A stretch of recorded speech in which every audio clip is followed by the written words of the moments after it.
Hello guys, class 11 सब basic concepts of chemistry chapter का ये 7th वीडियो है और आज की वीडियो का टॉपिक है atomic masses and molecular masses. काफ़ी ज़्यादा इंपॉर्टेंट वीडियो है क्योंकि अगर आपने इस टॉपिक को अच्छे से समझ लिया, कॉन्सेप्चुअली समझ लिया, तो आप मोल कॉन्सेप्ट के किसी भी तरह के क्वेश्चन को ईजिली सॉल्व कर पाएंगे। तो चलिए स्टार्ट करते हैं एटॉमिक मासेस से। एटॉमिक मासेस को अगर आप एनसीईआरटी में देखेंगे तो काफ़ी शॉर्ट में दे रखा है। इतना शॉर्ट में आपको पढ़ने से कॉन्सेप्ट्स क्लियर नहीं होंगे, तो इसको थोड़ा सा डिटेल में हम समझ लेते हैं पहले, उसके बाद एनसीईआरटी में जो भी लाइंस दे रखी हैं उनको लाइन बाय लाइन पढ़ के एक बार और समझ लेंगे। तो चलिए स्टार्ट करते हैं एटॉमिक मासेस से। देखिए, एटॉमिक मास के अगर वर्ड मीनिंग पे जाएंगे, एटॉमिक मास के वर्ड मीनिंग क्या होता है? किसी भी एलिमेंट के एटम का मास जो होगा उसको हम क्या बोलते हैं? Atomic mass. क्योंकि ये मास है और मास किसी भी सब्सटेंस के मास की एसआई यूनिट जो होती है वो किलोग्राम होती है। इसके बारे में हमने प्रीवियस वीडियो में बात कर ली थी। लेकिन केमिस्ट्री में क्योंकि स्मॉल मासेस यूज किए जाते हैं, इसीलिए किलोग्राम के फ्रैक्शन यूनिट ग्राम का जनरली यूज केमिस्ट्री में किया जाता है। लेकिन यहां पे अगर हम बात करें, यहां हम बात कर रहे हैं एटम्स और मॉलिक्यूल्स के बारे में, यानी कि एटॉमिक मासेस और मॉलिक्यूलर मासेस के बारे में। तो एटम्स और मॉलिक्यूल एक्सट्रीमली स्मॉल पार्टिकल्स होते हैं जिनकी रेडियस एंगस्ट्रॉम या नैनोमीटर में होती है। बहुत स्मॉल पार्टिकल्स होते हैं जिनको हम नेक्ड आइज और नॉर्मल माइक्रोस्कोप से भी नहीं देख पाते हैं। अब इतने स्मॉल पार्टिकल्स होने की वजह से इनकी जो मासेस होंगे वो भी कैसे होंगे? बहुत स्मॉल होंगे। एक्सट्रीमली स्मॉल मासेस भी इनके होते हैं। और एक्सट्रीमली स्मॉल मासेस को हम किलोग्राम या ग्राम में नहीं रिप्रेजेंट कर सकते, इसीलिए हमें एक नई यूनिट की रिक्वायरमेंट हुई और उस नई यूनिट के हम बोलते हैं एएमयू। एएमयू किसके लिए डिफाइन की गई? जो एटॉमिक मासेस हैं या मॉलिक्यूलर मासेस हैं उनके लिए। अब क्यों डिफाइन की गई इसके बारे में थोड़ी सी बात करते हैं। एएमयू के बारे में बात करें तो एएमयू बहुत बहुत स्मॉल यूनिट है। देखो, एक एग्जांपल से समझते हैं। एक लेंथ का एग्जांपल लेता हूं, कहां क्यों कैसे यूज करनी चाहिए यूनिट्स का। देखो, एक अगर मैं बात करूं कि दिल्ली और जयपुर के बीच की डिस्टेंस अगर मुझे मेजर करनी है, जिसको लेंथ भी बोल सकते हो, तो वो करीब करीब है अब 300 किलोमीटर। अगर मैं एक रूम को कंसीडर करूं, एक रूम है और एक रूम की वॉल जो है उसकी लेंथ को अगर मैं कंसीडर करूं तो वो कुछ मीटर में आ जाएगी। मैंने सपोज मान लिया 10 मीटर हो सकती है। आपकी बुक है, आपके पास केमिस्ट्री की बुक है, उसकी अगर मैं इस विड्थ की बात करूं तो ये विड्थ कुछ सेंटीमीटर में आ जाएगी। जैसे मैं मान लिया 15 सेंटीमीटर की ये विड्थ आ गई। अब आप देख रहे हैं कि अगर मैं इस डिस्टेंस को, दिल्ली और जयपुर के बीच की इस डिस्टेंस को अगर मैं सेंटीमीटर में लिखना चाहूं तो लिख तो सकता हूं, लेकिन ये वैल्यू सेंटीमीटर में करने के लिए क्या करना पड़ेगा? 300। किलोमीटर के लिए मुझे ये 3 जीरो और लगानी पड़ेंगी, सेंटीमीटर के लिए फिर 3 जीरो, इतने सेंटीमीटर हो गया। अब इस तरह की यूनिट्स को या इस तरह की बड़ी बड़ी यूनिट्स को सेंटीमीटर में लिख के इतनी बड़ी नंबर में बोलूं, ये काफी इनकन्वीनियंट है। इससे ज्यादा कन्वीनियंट क्या है कि मैंने एक बड़ी यूनिट यूज की किलोमीटर, और उसके जगह मैंने छोटी जो नंबर है वो यूज कर लिया 300। इसी तरह से ये सेंटीमीटर है, ये मीटर है, तो मीटर को हम सेंटीमीटर में लिख तो सकते हैं, 10 सेंटीमीटर की जगह हम 1000 मीटर लिख सकते हैं, लेकिन कन्वीनियंट क्या है? 10 मीटर लिखना, बोलना। इसी तरह से इस 15 सेंटीमीटर को हम किस में लिख सकते हैं? किलोमीटर में भी लिख तो सकते हैं, लेकिन हमारे लिए इतनी छोटी लेंथ को सेंटीमीटर में बोलना या रिप्रेजेंट करना काफी इजी होता है। कहने का मतलब सिंपल सा क्या है कि जितनी छोटी यूनिट, जितनी छोटी लेंथ है उसके लिए हमने उतनी ही छोटी यूनिट का यूज किया है।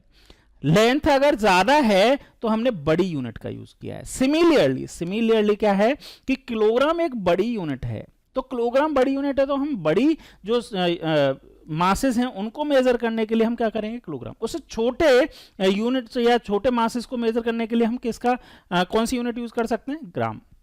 और एक्सट्रीमली स्मॉल जो हैं उनके लिए एक नई यूनिट डिफाइन की गई, दैट इज एएमयू। समझ में आ गया कि एएमयू हमें क्यों किया? हाँ, यहां पे जैसे आप सेंटीमीटर और किलोमीटर इन दोनों में रिलेशन निकाल दिया, इन दोनों को आपस में इंटर कन्वर्ट कर सकते हैं, वैसे ही एएमयू और ग्राम में या एएमयू या किलोग्राम में आपस में इंटर कन्वर्ट कर सकते हैं। इनमें भी रिलेशन होता है। जैसे हमें पता है कि भाई 1 मीटर इक्वल टू 100 सेंटीमीटर, ऐसा हमें पता है, तो हम इस रिलेशन का यूज करके क्या कर सकते हैं? मीटर को सेंटीमीटर में कन्वर्ट कर सकते हैं। यह हमें पता है 1 किलोमीटर इक्वल टू कितना? 1000 मीटर। ये भी हमें पता है। तो हम इस का यूज़ करते हुए क्या कर सकते हैं, मीटर को किलोमीटर में, किलोमीटर को मीटर में, या सेंटीमीटर को मीटर में, सेंटीमीटर मीटर को सेंटीमीटर में आपस में कन्वर्ट कर सकते हैं। सेम इसी तरह से एएमयू भी क्या है, मास की यूनिट है, ग्राम भी मास की यूनिट है, किलोग्राम भी मास की यूनिट है, और इनको आपस में इंटर कन्वर्ट कर सकते हैं। लेकिन ग्राम और किलोग्राम को तो हमने प्रीवियस वीडियो में डिफाइन कर लिया था जब हमने एसआई सिस्टम पढ़ा था, लेकिन एएमयू को डिफाइन नहीं किया गया था। एएमयू तो अलग से यूनिट आई है जो एटॉमिक मासेस के लिए यूज कर रहे हैं। तो इसको डिफाइन करना हमारे लिए बहुत जरूरी है। तो डिफाइन करते हैं। सबसे पहले एएमयू होता क्या है। देखो, जैसे मास को यहां पे एक बार और बता देता हूं, जैसे मास को हमने 1 किलोग्राम को जब डिफाइन किया था तो उसके लिए हमने क्या यूज किया था, रेफरेंस स्टैंडर्ड यूज किए थे। रेफरेंस स्टैंडर्ड आपको ध्यान होगा, जैसे प्लेटिनम इरेडियम का एक पीस था, प्लेटिनम इरेडियम का एक पीस था, उस पीस को 1 किलोग्राम हमने कंसीडर कर लिया था। ऐसे ही लेंथ में प्लेटिनम इरेडियम की एक लेंथ थी, उसके 2 मार्क के बीच की जो डिस्टेंस थी उसको 1 मीटर कंसीडर कर लिया था। मतलब ये हमारे लिए क्या लिए थे, हमने क्या माने थे, स्टैंडर्ड, रेफरेंस स्टैंडर्ड माने थे। अब क्योंकि हमें एक नई यूनिट डिफाइन करनी है एएमयू, उसके लिए भी हमें क्या चाहिए, रेफरेंस स्टैंडर्ड चाहिए। तो रेफरेंस स्टैंडर्ड जो पहले यूज हुए थे वो एएमयू के लिए वो क्या थे, हाइड्रोजन के एटम और ऑक्सीजन के एटम। लेकिन हाइड्रोजन और ऑक्सीजन के एटम इनिशियली यूज किए गए, लेकिन उसमें कई सारी प्रॉब्लम्स आ रही थी, इसीलिए इनको डिस्कार्ड कर दिया, अभी इनको यूज नहीं करते हैं। तो अभी कौन सा यूज करते हैं, अभी रेफरेंस स्टैंडर्ड के लिए यूज करते हैं कार्बन 12 के आइसोटोप। मतलब कार्बन 12 आइसोटोप है, उसके एक एटम को, कार्बन 12 के एक एटम को as a reference standard use करते हैं for defining AMU, atomic mass unit. और कैसे डिफाइन करते हैं ये भी समझ लीजिए। देखो, 1 atom of carbon 12 isotope, carbon 12 जो है उस कार्बन के एक एटम का मास, देखो आइसोटोप का आपको पता ही होगा, कार्बन के 3 आइसोटोप होते हैं, कार्बन 12, कार्बन 13 और कार्बन 14, है ना। ये 3 आइसोटोप्स होते हैं। आइसोटोप्स क्या होते हैं, एक ही एलिमेंट के डिफरेंट एटम्स, इनके एटॉमिक नंबर तो सेम होते हैं, जैसे इनके एटॉमिक नंबर तो 6 हैं, लेकिन मास नंबर इनके डिफरेंट होते हैं, इनको आइसोटोप्स बोलते हैं। तो इनमें भी कार्बन के हमने कौन सा आइसोटोप को कंसीडर किया है, C12। तो C12 के एक एटम को हमने क्या माना है, रेफरेंस स्टैंडर्ड माना है, किसके लिए, एएमयू की डेफिनेशन के लिए। और इसमें भी क्या माना है कि C12 का जो एटम है, एक एटम है, उसमें 12 एटॉमिक मास यूनिट्स होती हैं। ठीक है, मतलब एक एटम कार्बन का जो है, 1 atom of carbon 12, 1 atom of C12 contain 12 AMU, atomic mass units.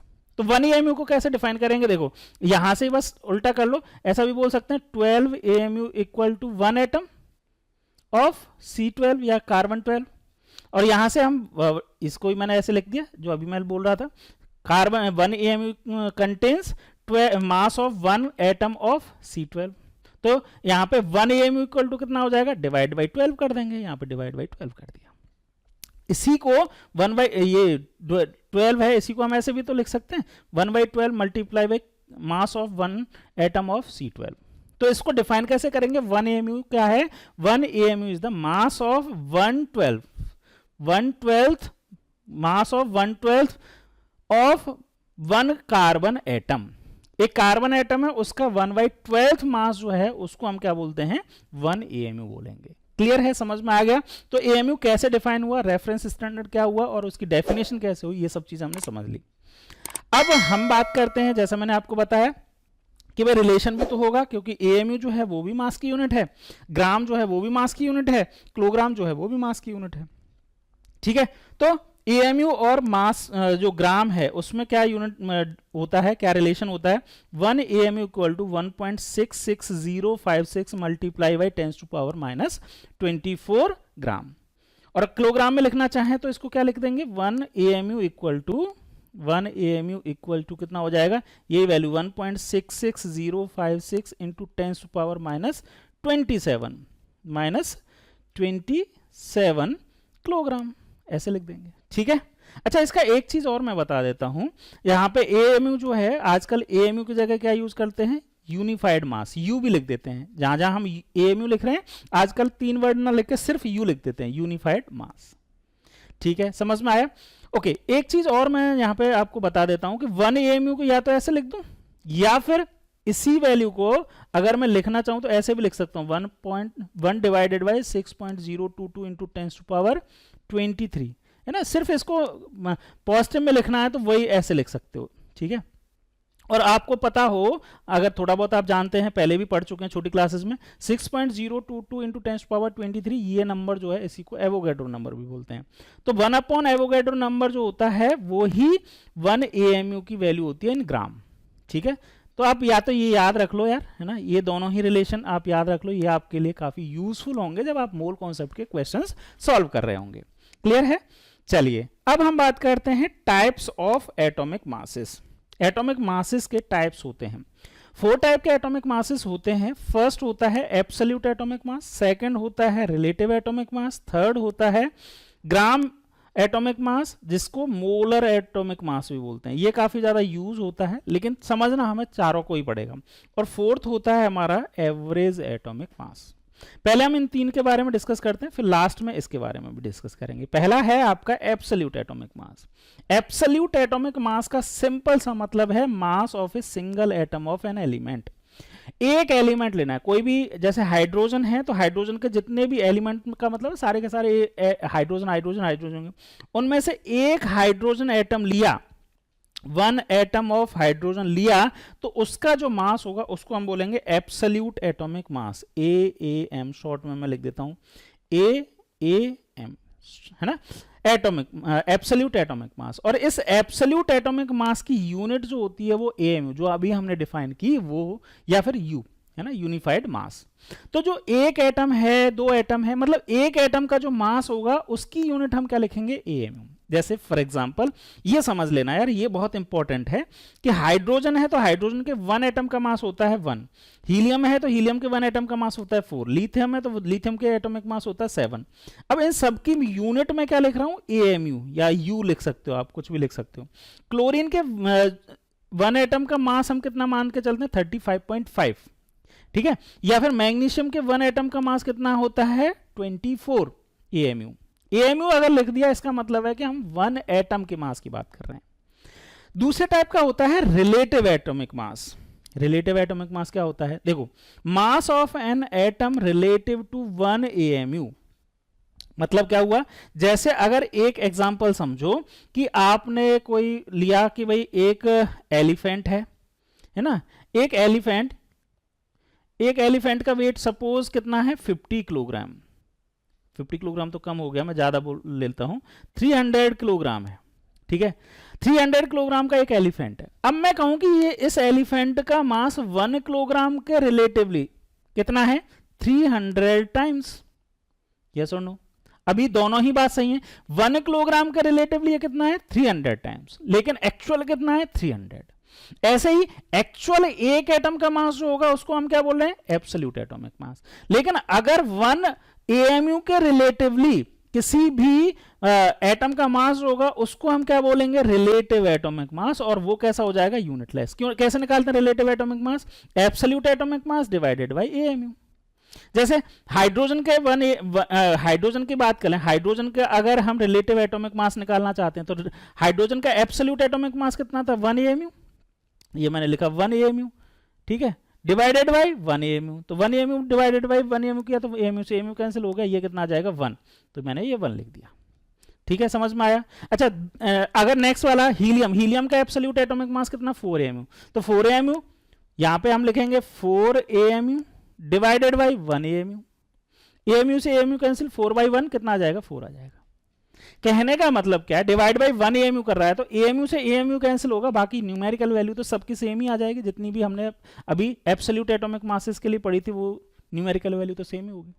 सिर्फ ये इसमें क्या होगा, एब्सोल्यूट एटॉमिक मास की यूनिट क्या है, AMU, और रिलेटिव एटॉमिक मास की यूनिट क्या है, यूनिटलेस है, कोई यूनिट नहीं है। सिर्फ वो बता रहा है कि 1 AMU के रिलेटिवली वो कितने टाइम्स है।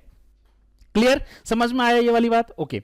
अब यहां पे देखो न्यूमेरिकल वैल्यू जो है उसमें कोई चेंज नहीं आ रहा है, बस आपको ये समझना है, कई जगह आपको बिना यूनिट के बोल दिया जाए कि भाई एटॉमिक मास जो है वो 16 है, हाँ, ऑक्सीजन का एटॉमिक मास 16 है, तो आप समझ लीजिए वो हम किसके बारे में बात कर रहे हैं, रिलेटिव एटॉमिक मास के बारे में बात कर रहे हैं। Clear? Initially relative atomic masses were determined by assuming as mass of hydrogen atom is 1 without any unit। मतलब इनिशियली जो रिलेटिव एटॉमिक मास का कॉन्सेप्ट है वो काफी पुराना है लेकिन अभी भी यूजफुल है। समझ में आया? ओके, नेक्स्ट हम थर्ड वाला जो है वो काफी ज्यादा इंपॉर्टेंट है, that is gram atomic mass, या इसको ही हम बोल देते हैं molar atomic mass. Molar atomic mass या ग्राम एटॉमिक मास का मतलब क्या है? Mass of one mole atom. क्या? वन मोल एटम का जो मास होता है उसको हम क्या बोलते हैं? Gram atomic mass. और वन मोल क्या होता है? जैसे वन डजन होता है 12, वन डजन कोई भी चीज हो सकती है 12 नंबर में होगी, है ना? ऐसे ही वन मोल कोई भी चीज हो सकती है, वो कितना होगा? 6.022 इंटू 10⁻23। इसके बारे में, मोल के बारे में तो हमें नेक्स्ट लेक्चर में और भी डिटेल में पढ़ना है। अच्छा, वन मोल एटम्स की बात करेंगे तो उसकी यूनिट क्या होगी? ग्राम लिख देंगे। अब बड़ा ट्रिकली आप समझ लीजिए कि हाइड्रोजन के अगर वन मोल की बात करें तो उनका मास कितना हो जाएगा? 1 ग्राम। इसको मैं थोड़ा सा प्रूव भी कर देता हूं आपके लिए। देखो कैसे। एक अभी हमने रिलेशन पढ़ा था 1 AMU इक्वल टू 1/6.022 इंटू 10⁻23 ग्राम। या फिर इसको ऐसे भी लिख सकते हो आप, इसको सॉल्व करके 1.66056 इंटू 10⁻24 ग्राम। कोई सा भी यूज कर लेना दोनों में से, ठीक है? अच्छा, एब्सोल्यूट एटॉमिक मास, जैसे मैं इसका नाइट्रोजन की बात कर लेता हूं। नाइट्रोजन का एब्सोल्यूट एटॉमिक मास कितना था भाई? एब्सोल्यूट एटॉमिक मास कितना था? 14 AMU था। ये एब्सोल्यूट एटॉमिक मास का मतलब क्या है? Mass of one atom, mass of one atom, ठीक है? अच्छा, मैं कह रहा हूं कि इसका एब्सोल्यूट एटॉमिक मास नहीं, ग्राम एटॉमिक मास बताओ मुझे। Gram atomic mass, gram atomic mass का मतलब क्या हुआ? या मोलर मास का मतलब क्या हुआ? Mass of one mole. और वन मोल में कितने एटम्स होंगे?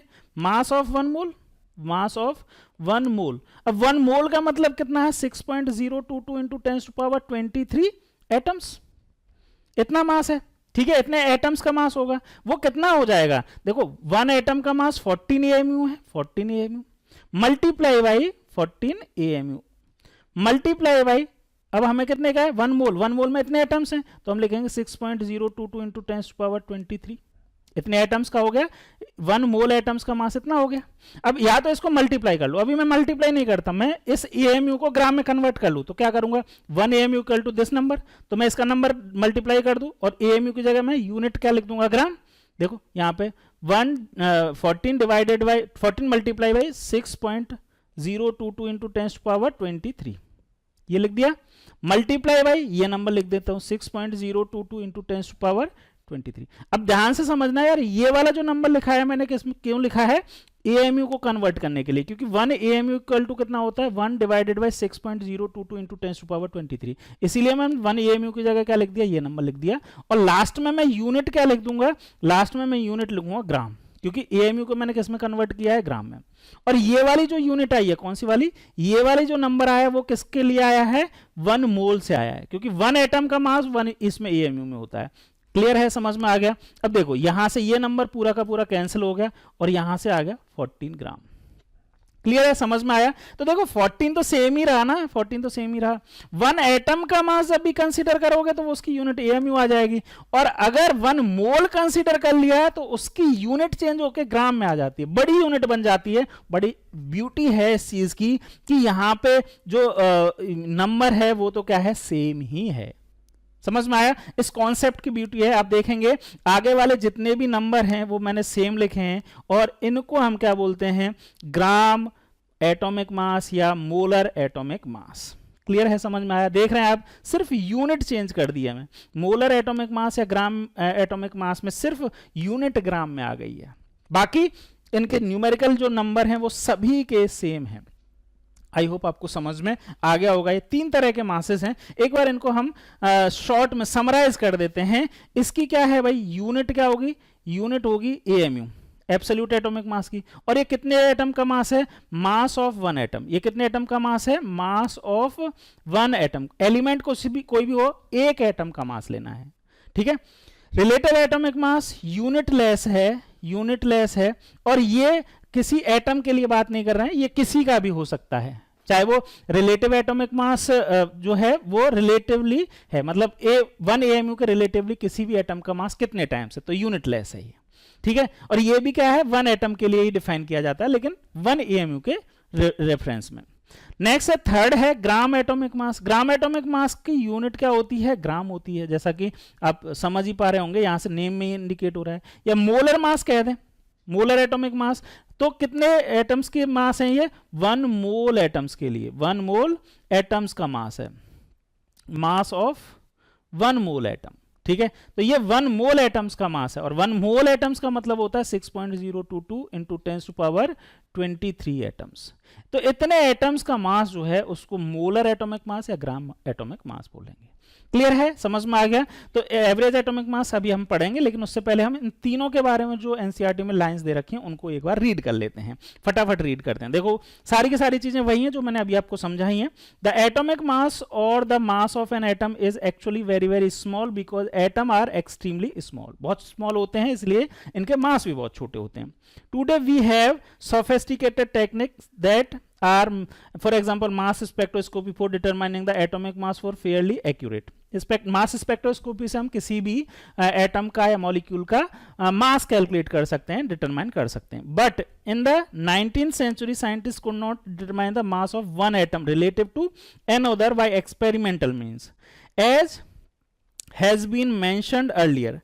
Hydrogen being the lightest atom was attribute assigned a mass of 1 without any unit. तो मैंने रिलेटिव एटॉमिक मास में बताया था आपको कि पहले क्या ले लिया गया था? हाइड्रोजन का मास 1 ले लिया गया था विदाउट एनी यूनिट, और उसके रेफरेंस में सभी एलिमेंट्स का मास कैलकुलेट कर लिया था, जिनको हम रिलेटिव एटॉमिक मास के नाम से अभी जान रहे हैं। And other elements were assigned masses relative to it. Relative atomic mass के बारे में जो मैंने आपको बताया था। However the present system of atomic mass is based on carbon 12। तो जो रेफरेंस स्टैंडर्ड है एएमयू का वो क्या है? Carbon 12 as a standard as and has been agreed upon 1961। 1961 में ये एएमयू डिफाइन की गई थी। Here carbon 12 is one of the isotope of carbon and can be represent as C12। In this system C12 is assigned a mass of exactly 12 atomic mass unit. ठीक है, तो 1 carbon atom का मास कितना मान लिया गया? 12 AMU मान लिया गया इन 1961। And masses of all other atoms are given relative to this standard. One atomic mass unit is defined as the exactly equal to 1/12 of the mass of 1 carbon 12 atom. ठीक है, 1 AMU की मैंने बात बता दी थी। 1 AMU क्या होगा? जो एक कार्बन एटम है, 1 एटम ऑफ कार्बन 12 का जो मास है वो डिवाइडेड बाई 12, ये जो भी मास होगा उसको एग्जैक्टली को क्या बोल देंगे? 1 AMU बोल देंगे। और 1 AMU और मैंने रिलेशन आपको ये बता ही दिया है, ग्राम और AMU में relation 1 AMU equal to 1.66056 multiply by 10⁻⁻24 gram, ये रिलेशन होता है। ठीक है, और इसी को अगर मैं और थोड़ा सा लिखूं तो क्या लिख सकता हूँ? 1/Na। Na मतलब एवोगैड्रो नंबर, ये भी बोल सकते हो। 1 AMU equal to 1/Na gram. Mass of an atom of hydrogen कितना है? 1.6736 इंटू 10⁻⁻24 ग्राम। तो इसको अगर AMU में कन्वर्ट करोगे तो ये AMU में इतना आ जाएगा। Similarly the mass of oxygen atom इतना है, मास ऑक्सीजन का एटम, इसको भी किस में कन्वर्ट कर सकते हो? ये AMU में है, और इसको मास को ग्राम में भी कन्वर्ट कर सकते हैं। Clear? At present AMU has replaced by U। U मतलब यूनिफाइड मास। तो AMU की जगह आजकल क्या लिख सकते हैं? या तो AMU लिखें, या AMU की जगह आजकल क्या लिख सकते हो? U भी लिख सकते हैं। When we use atomic masses of an element in calculations, we actually use the average atomic mass of an element, which are explained below. Average atomic mass क्या होते हैं इसके बारे में पहले बात कर लेते हैं, डिटेल में समझ लेते हैं। मतलब क्या है? देखो यहां पे समझो, isotopes are different atoms of an element which have different mass number but same atomic number. Atomic number same है लेकिन मास नंबर डिफरेंट है, उनको हम बोलते हैं आइसोटोप। जैसे मैंने कार्बन का आपको एग्जांपल दिया, एक कार्बन है और कार्बन के 3 आइसोटोप्स हो सकते हैं, carbon 12, carbon 13, carbon 14। Most of carbon जो हैं वो एटम्स ऐसे ही होते हैं, कार्बन 12 वाले, थोड़े से अमाउंट में ये हैं, लेकिन इन तीनों को ही क्या बोलेंगे हम? आइसोटोप। अब कार्बन के एक एटम का मास कितना यूज करें हम? 12 यूज करें, 13 यूज करें, 14 यूज करें? तो हमें क्या करना पड़ेगा? इनकी रिलेटिव एबंडेंस के हिसाब से इनको हमें क्या करना पड़ेगा? एवरेज करना पड़ेगा। ठीक है, तो हम क्या करते हैं? एवरेजिंग यूज करते हैं। It is average atomic mass क्या है? Average atomic mass is average मास, ध्यान से समझना इसको, ये लाइन काफी इंपॉर्टेंट है। Average atomic mass is the average mass of all isotope of an element, जितने भी एलिमेंट्स हैं उनका एवरेज जो होता है उसको हम क्या बोलेंगे? एवरेज एटॉमिक मास। अब थोड़ा सा समझ लो यार एवरेजिंग करते कैसे हैं। कई बार हमें ऐसे बोल दिया जाता है भाई क्लोरीन है, क्लोरीन का 37 भी है और क्लोरीन का 35 है, तो इसका एवरेज कितना हो जाएगा? एवरेज कितना हो जाएगा? ये हमें डायरेक्ट, हमें लगता है तो ऐसे कर दें डायरेक्ट 37 + 35 डिवाइडेड बाई 2। नहीं, हमेशा एवरेज ऐसे नहीं होता है। कैसे करना है? हमें पहले पता करना पड़ेगा भाई जो क्लोरीन 35 है 37 है उसके कितने एटम्स हैं। सपोज उसका एक ही एटम है, और ऐसे क्लोरीन 35 जो हैं उनके कितने एटम हैं? ऐसे क्लोरीन 35 के सपोज 3 एटम्स हैं, क्लोरीन 35। अब इन सभी का मुझे एवरेज निकालना है, तो मैं कैसे एवरेज करूंगा? इन सभी को ऐड कर दूंगा। कैसे करूंगा? 37 + 35 + 35 + 35 डिवाइडेड बाई जो भी नंबर है उसको मैं ऐड कर दूंगा। एक नंबर ये है और 3 नंबर ये हैं, है ना, तो डिवाइडेड बाई 4 कर दूंगा। अच्छा, इसको शॉर्ट में मैं कैसे लिख सकता हूं भाई? देखो 37 का रिपीटेशन कितने टाइम्स हो रहा है? 1 टाइम, तो 37 × 1। और ये 35 वाले कितने टाइम्स रिपीट हो रहे हैं? ये 35 रिपीट हो रहे हैं 3 टाइम्स, तो 35 × 3 डिवाइड बाई जो रिपीटेशन के नंबर हैं, फ्रीक्वेंसी जो है उनको नीचे ऐड कर दूं 1 + 3। यही तो आ गया, यही तो आ गया। तो एक्चुअल में ये जब ये जो नंबर है जो पहले हम यूज कर रहे थे, ये वाला कब यूज करेंगे? जब दोनों की ही जो एबंडेंस है वो 50-50% हो, तब तो हम 37 + 35 डिवाइडेड बाई 2 यही तो कर रहे हैं। इसको भी अगर मैं थोड़ा सा आपको सामने लिखूं तो यही तो कर रहे हैं, 37 × 1 और प्लस 35 × 1 डिवाइडेड बाई ये 1 और ये 1, 1 + 1 2 हो गया। तो ये जो है वो एक तरह से शॉर्ट है, लेकिन एक्चुअल फॉर्मूला एवरेज का ये है। वही चीज हमें क्या करना पड़ेगा? यहां पे जो एवरेज एटॉमिक मास है उसके लिए यूज करना पड़ेगा, क्योंकि जो एलिमेंट्स के आइसोटोप्स होते हैं वो हमेशा इक्वल परसेंटेज या इक्वल अमाउंट में नहीं होते, वो अलग अलग अमाउंट में होते हैं। एक एग्जांपल से हम यहाँ पे समझेंगे भी। तो इसका एवरेजिंग करने का जो मैंने अभी यहाँ पे यूज किया वही फॉर्मूला बता देता हूँ कि अलग अलग एटॉमिक मासेस हैं। तो फर्स्ट आइसोटोप का जो एटॉमिक मास है मल्टीप्लाई बाय उसकी जो भी परसेंटेज एबंडेंस है, प्लस सेकेंड आइसोटोप का जो मास है और एटॉमिक मास है और उसकी जो परसेंटेज एबंडेंस है वो। ऐसे अगर थर्ड है तो थर्ड, फोर्थ है तो फोर्थ, सबकी ऐसे ही atomic mass multiply by percentage abundance हमें कर देना है। डिवाइडेड बाय क्या करना है? जो भी उनकी परसेंटेज एबंडेंस है उन सभी को ऐड कर देंगे। परसेंटेज एबंडेंस A1 + A2 यहाँ पे ऐड कर दिया, अगर ज्यादा है तो उनको भी ऐड कर देंगे। क्लियर है? अच्छा, यहां पे परसेंटेज भी हो सकता है या रिलेटिव रेशियो भी हो सकता है। अगर रेशियो है तो हम रेशियो भी लिख देंगे, जैसे हमने यहाँ पे रेशियो लिखा है तो रेशियो यूज किया तो रेशियो नंबर लिख देंगे। परसेंटेज कई बार यहाँ पे शॉर्ट में कर दिया जाता है, अगर परसेंटेज में रखी है तो इन सभी का सम क्या आ जाएगा? 100 आएगा। हमेशा परसेंटेज जो है वो आउट ऑफ 100 यूज करते हैं, तो जितनी भी परसेंटेज हैं, जितने भी आइसोटोप हैं वो आउट ऑफ 100 होंगे, तो इन सभी परसेंटेज एबंडेंस का सम करोगे तो वो 100 ही आ जाता है। तो कई बार इनको शॉर्ट करके इस फॉर्मूला को लिख दिया जाता है, जबकि एक्चुअल फॉर्मूला ये ही है और इसी को अलग अलग केस में अलग अलग यूज कर लेते हैं। आप इसको डायरेक्ट यूज याद कर लेंगे तो आपके लिए काफी इजी होगा। ठीक है, मैंने यहाँ पे लिख भी दिया है A1 और A2 जो हैं वो मासेस हैं, एटॉमिक मासेस हैं आइसोटोप्स के, और AM1 AM2 और A1 A2 जो है वो परसेंटेज एबंडेंस है। इन नोट्स की आपको अगर रिक्वायरमेंट है तो आप टेलीग्राम चैनल से जाके डाउनलोड कर सकते हैं, मैं वहाँ पे अपलोड कर दूंगा, और टेलीग्राम चैनल की लिंक डिस्क्रिप्शन में दी हुई है, वहाँ से जाके टेलीग्राम चैनल भी ज्वाइन कर सकते हैं। चलिए आगे बात करते हैं। देखो भाई, जो एनसीईआरटी में लिखा हुआ है एटॉमिक मास के बारे में उसको भी एक बार रीड कर लो। Many naturally occurring elements exist as more than one isotope. When we take into account of existence of these isotopes and their relative abundance, percent occurrence, the average atomic mass of that element can be computed. For example, carbon has following 3 isotopes with relative abundance of the masses shown against. देखो एक example है, ये example बड़ा easy सा है। आगे वाली चीजें यार इस तरह से कैलकुलेशन आप करना चाहें तो कर लीजिए, मैं इसको ज्यादा आपको कहूंगा कि इसको याद कर लो। देखो कार्बन 12 है वो 98.892% है, और इसका मास जो है एटॉमिक मास वो 12 है, एग्जैक्टली 12 माना था 1961 में, तो वो डेफिनेशन में माना गया है, तो वही हम यूज करेंगे। कार्बन 13 जो है उसकी परसेंटेज एबंडेंस है 1.1 0.08% और इसका एटॉमिक मास है 13.00335। बड़े आगे तक के नंबर हैं डेसिमल के लिए, अगर आप नॉर्मल कैलकुलेशंस करेंगे तो डेसिमल के 2 नंबर तक आप यूज कर सकते हो, तो इसका 13 मान सकते हो। लेकिन अगर चाहें तो एग्जैक्ट कैलकुलेशन अगर आपको एक बार करनी है तो कैलकुलेटर से भी कर सकते हो, थोड़ा सा टाइम लगेगा, आपने सेटिस्फेक्शन के लिए एक बार कैलकुलेशन जरूर करूँ।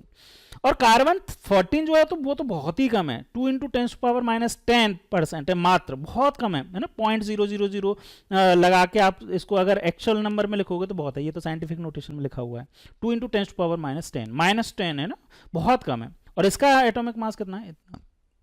तो अब इन तीनों का अगर हमें एवरेज करना, जब भी हम कैलकुलेशंस में यूज करेंगे वो एवरेज एटॉमिक मास ही यूज करते हैं, ठीक है। तो क्या करना है हमें भाई, जो एटॉमिक मासेस हैं इनको उनकी जो परसेंटेज अबंडेंस है उससे मल्टीप्लाई कर देंगे और इन सभी परसेंटेज अबंडेंस को ऐड कर देंगे, बस इतना सा काम करना है। तो देखो मैंने यहाँ पे किया भी है, 12 × 18.892 इन सभी को मल्टीप्लाई किया, इसको और इसको मल्टीप्लाई किया यहाँ पे, फिर जो C14 का है इसको और इसको मल्टीप्लाई किया, डिवाइड बाई जो भी परसेंटेज हैं इन सबको हमने ऐड कर दिया। और इन सबको जब आप ऐड करेंगे तो ये आउट 100 हो जाएगा, मैंने जैसा आपको बताया था, क्योंकि परसेंटेज में दे रखी है तो आउट ऑफ 100 है। तो इन सभी को ऐड कर लो, मल्टीप्लाई कर दो और ऐड करके जब आप इसको सॉल्व करेंगे तो ये आ जाएगा 12.011, यहाँ पे भी दिया हुआ है। अब इसके आगे आप कोई सी भी यूनिट लगा सकते हो यार, या तो आप लिख दें यू या लिख दें आप ग्राम। अगर U लिख रहा है तो इसका मतलब है कि आप मान के चल रहे हैं कि इनका एवरेजली 1 एटम का मास कितना होगा, तो वो इतना होगा। अगर आप कोई भी यूनिट भी नहीं लिखते हो, अगर आपने U भी नहीं लिखा है, तो इसका मतलब मैं क्या मान के चलूंगा कि ये हम रिलेटिव एटॉमिक मास की बात कर रहे हैं। और इसकी जगह अगर मैं ग्राम लिख दूं तो मैं क्या बोलूंगा कि मैंने 1 मोल ये कार्बन लिया है और उस 1 मोल कार्बन का मास जो है वो कितना होगा, 12.011 होगा। और इसको भी हम जनरली कितना मान लेते हैं, 12 ही मान लेते हैं, ठीक है। तो ये मैं किसकी बात कर रहा हूं, 1 मोल की बात कर रहा हूं, ठीक है, 1 मोल की बात कर रहा हूं। अगर 1 एटम की बात कर रहा होता तो मैं ग्राम की जगह क्या यूज कर लेता, मैं AMU यूज कर लेता। क्लियर है, समझ में आ गया। एग्जांपल्स देख लीजिए, एनसीईआरटी के लास्ट में एक्सरसाइज में कुछ क्वेश्चंस दे रखे हैं, मैं थोड़ी सी हिंट दे देता हूं। जैसे एक दे रखा है, calculate the atomic mass, average atomic mass of chlorine using the following data. यहां पे क्लोरीन 35 दे रखा है 75.77%, और क्लोरीन 37 दे रखा है 24.323%, और इनके मोलर मास दे रखे हैं भाई, है ना। मोलर मास का मतलब आप समझ गए होंगे, ये मोलर मास का मतलब है 1 मोल एटम्स लिए हैं इन्होंने, ठीक है। तो करना क्या है, इन दोनों को आपस में मल्टीप्लाई करना है, ये इसकी एटॉमिक मास और ये इसकी परसेंटेज अबंडेंस। ये तो हमने क्या करना है, जो फर्स्ट आइसोटोप है उसके लिए ये कर दिया 34, एटॉमिक मास कितना 34.989 मल्टीप्लाई बाई 75.76, और दूसरा आइसोटोप है उसके लिए भी सेम करना है, इसका एटॉमिक मास कितना है 36.9659 मल्टीप्लाई बाई 24.23, ये परसेंटेज अबंडेंस है। इसको कई बार जनरली 37 अप्रोक्स 37 मान लेते हैं, इसको अप्रोक्सीमेटली 35 मान लेते हैं, इस तरह से मान लेते हैं ना। ये वही है जो अभी एग्जांपल मैंने आपको पीछे समझा रहा था वही। और इनकी परसेंटेज अबंडेंस जो है इनको नीचे प्लस करके लिख देंगे, और इन दोनों का सम जो होगा वो 100 आ जाएगा। इसको आप सॉल्व करेंगे तो ये अप्रोक्सीमेटली 35.5 आ जाएगा। क्योंकि यहाँ पे मोलर मास लिए हैं तो मैं यूनिट क्या यूज करूंगा, ग्राम में यूज करूंगा। क्लियर है। नेक्स्ट एक और एग्जांपल है, इसका आप अपने आप कर सकते हो, मैं हिंट दे देता हूं। यहां पे आर्गन लिया है और आर्गन के डिफरेंट आइसोटोप्स लिए हैं, ये आइसोटोप्स का मोलर मास है ग्राम पर मोल का, इसकी परसेंटेज अबंडेंस दे रखी है। करना क्या है, इन सभी की परसेंटेज अबंडेंस को मल्टीप्लाई, परसेंटेज अबंडेंस और मोलर मास को क्या करना है, मल्टीप्लाई करना है। ऐसे ही इसको और इसको मल्टीप्लाई करना है, ऐसे इसको और इसको मल्टीप्लाई करना है। डिवाइड करके इनकी सबकी प्लस करके लिख दो, या फिर इन सभी का सम जो आएगा वो 100 आ जाएगा, डिवाइड बाई 100 कर देंगे। तो इन सभी का मल्टीप्लाई करना है, मैंने फॉर्मूला लिख दिया है, इन सभी का मल्टीप्लाई डिवाइडेड बाई इन सभी का सम जो आ जाएगा वो 100 आ जाएगा। इसको 100 से डिवाइड कर देना, जो भी ये नंबर आए, तो आपके पास आंसर आ जाएगा। क्लियर है। चलिए अब एक चीज और आती है यार, मास नंबर और एटॉमिक मास में कई बार कंफ्यूजन होते हैं कि सर एटॉमिक मास और मास नंबर में अलग अलग हैं या सेम हैं, और कब हैं सेम या कब अलग हैं। देखो इसको समझ लो, ये काफी इंपॉर्टेंट चीज है, कॉन्सेप्चुअली इंपॉर्टेंट है ना।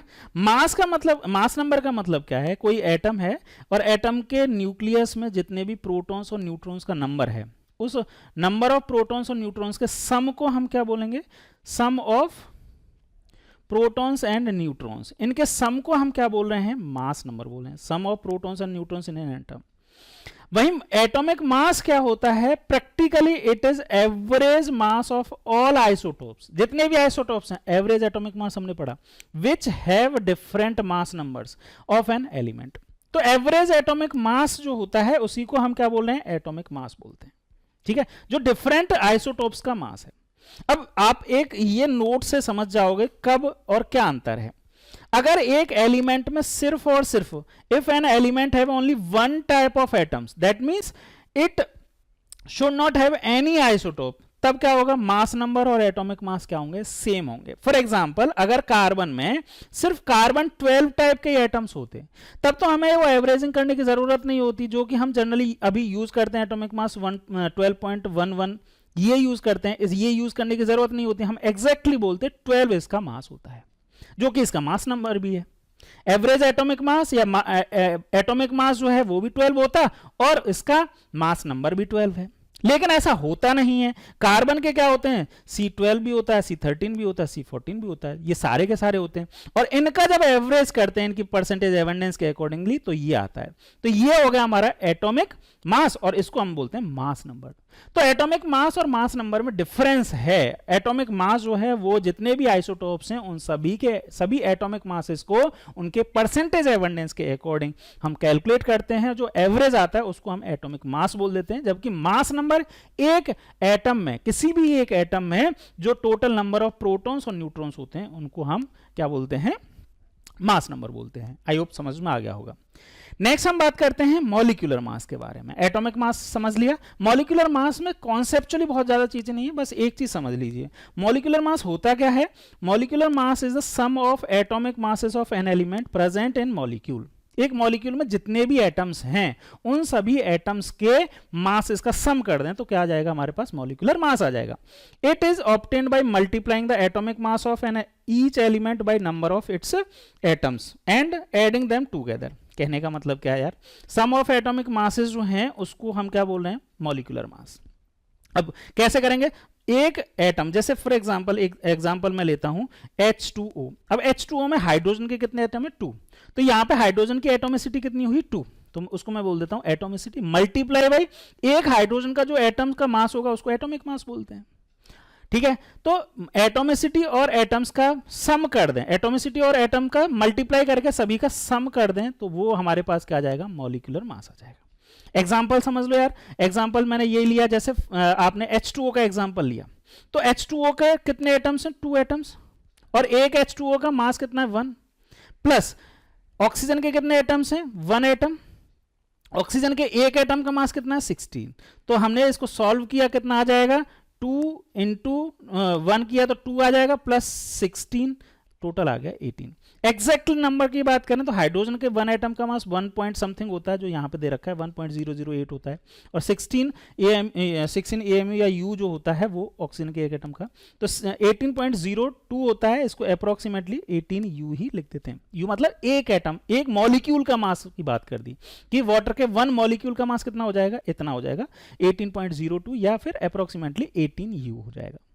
इसी तरह से अगर CO2 के मास की बात करें हम, CO2 का कैसे करते हैं, CO2 में कार्बन के कितने एटम्स हैं, 1, तो 1, और कार्बन के एक एटम का मास 12, तो 12, प्लस ऑक्सीजन के 2 एटम हैं, 2 एटम, और एक ऑक्सीजन एटम का मास कितना होता है, 16, तो यहां पे हमने इनको सम किया तो 44 U आ जाएगा। इसी तरह से आप मीथेन का भी यहां पे कैलकुलेट कर रखा है, आप खुद से कैलकुलेट करके देख सकते हैं।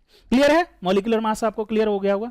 मॉलिक्यूलर मास के टाइप्स की बात करें तो सेम वैसे ही है, absolute molecular mass, relative molecular mass, molar molecular mass और एवरेज मॉलिक्यूलर मास। जनरली हम एवरेज मॉलिक्यूलर मास का यूज करते हैं क्योंकि जो मॉलिक्यूलर मासेस हम कैलकुलेट करते हैं वो एवरेज एटॉमिक मास से ही कैलकुलेट होता है, तो जनरली ये एवरेज मॉलिक्यूलर मास है। लेकिन कॉन्सेप्चुअली आपको अगर यूनिट में जहां पे भी आए, जैसे यहां पे हमने वाटर के जो यूनिट दे रखा है इसमें एनसीईआरटी में U लिख के दे रखा है, U का मतलब क्या है, 1 H2O मॉलिक्यूल है, 1 H2O मॉलिक्यूल के मास की बात कर रहे हैं ये, ठीक है।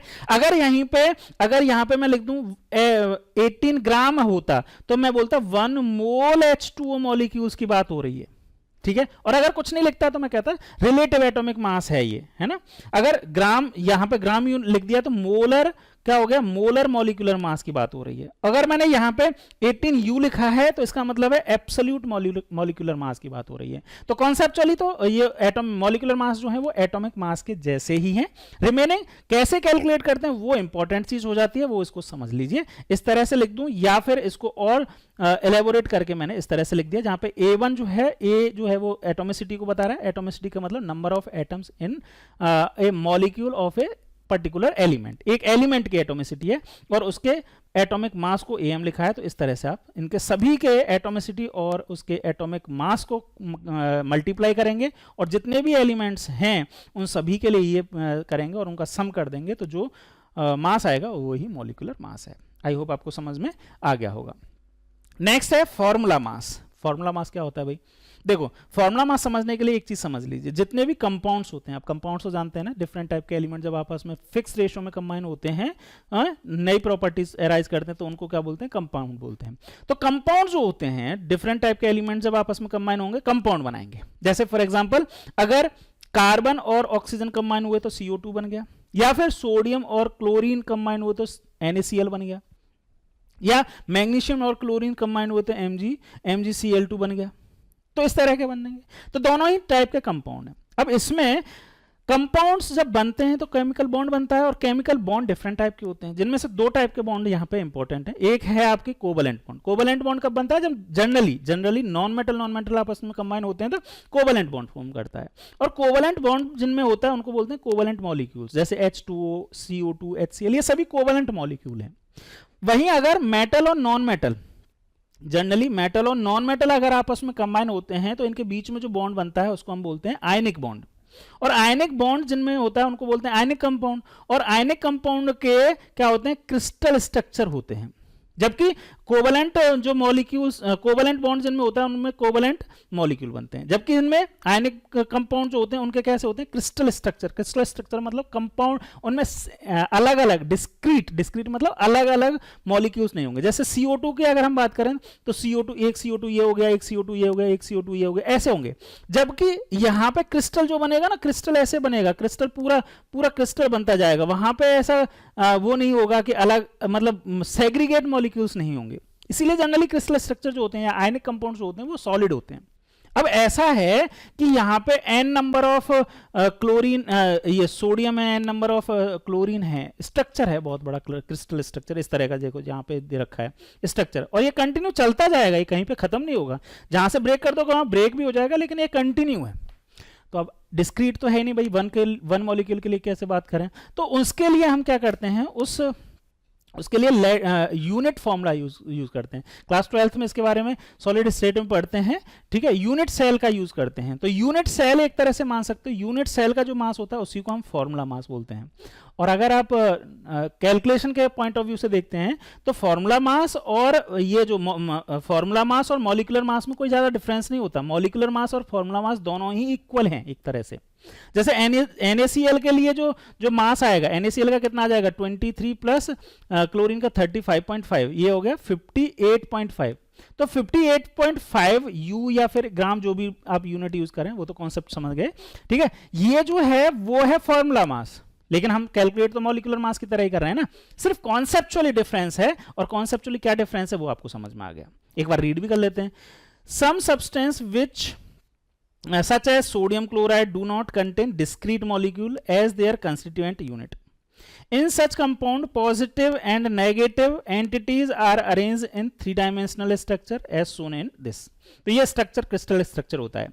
It may noted that in sodium chloride of 1 Na plus ion is surrounded by 6 chlorine ions and vice versa. The formula of such NaCl is used to calculate the formula mass instead of molecular mass as in the solid state. Sodium chloride does not exist in single entity. Thus, formula mass of sodium chloride is atomic mass of sodium plus atomic mass of chlorine, that is 58.5 U. मतलब एक unit cell जो है उसका मास कितना होगा? 58.5 U होगा, clear है, समझ में आ गया? ये तो सारा का सारा शॉर्ट में लिख दिया यहाँ पे, आपको क्लियरली समझ में आ गया होगा कि जिनमें आयनिक कंपाउंड्स जितने भी हैं उनके लिए हम फॉर्मूला मास लिखेंगे और कैलकुलेट जो है वो ऐसे ही करेंगे जैसे हमने कैसे क्या किया था, मॉलिक्यूलर मास कैलकुलेट किया था। ठीक है, sum of atomic masses of unit cell. Clear है, समझ में आ गया? एक क्वेश्चन है जो आपके एनसीईआरटी में दिया हुआ है, फटाफट इसको कैलकुलेट कर दिए। Calculate the molecular mass of glucose. Glucose का फॉर्मूला दे रखा है। अब यहाँ पे कार्बन का एटॉमिक मास आपको पता है, हाइड्रोजन का एटॉमिक मास और ऑक्सीजन का एटॉमिक मास पता है। क्या करना होगा, एटोमिसिटी, कार्बन की एटोमिसिटी कितनी है भाई 6, कार्बन के एक एटम का मास कितना है 12.011 प्लस हाइड्रोजन के 12 एटम्स हैं, हाइड्रोजन का एक का मास कितना है 1.008, अप्रोक्सीमेटली अगर लिखेंगे तो कार्बन का 12 लिख दोगे, हाइड्रोजन का 1 लिख दोगे, प्लस तीसरा है ऑक्सीजन, ऑक्सीजन 6 है और ऑक्सीजन के एक एटम का मास 16 ले लिया। इन सभी को सम करेंगे तो 180.162 यू लिख रहा हूं, इसका मतलब 1 calculate the molecular mass of glucose. Molecular mass पूछ रहा है तो इसका सिंगल मॉलिक्यूल का मास मैंने बता दिया और इसको अप्रोक्सीमेटली आप लिखेंगे तो 180 यू या AMU लिख सकते हैं। नेक्स्ट टॉपिक है mole concept and molar masses. काफी ज्यादा इंपॉर्टेंट टॉपिक है, नेक्स्ट वीडियो में डिस्कस करेंगे। Thank you.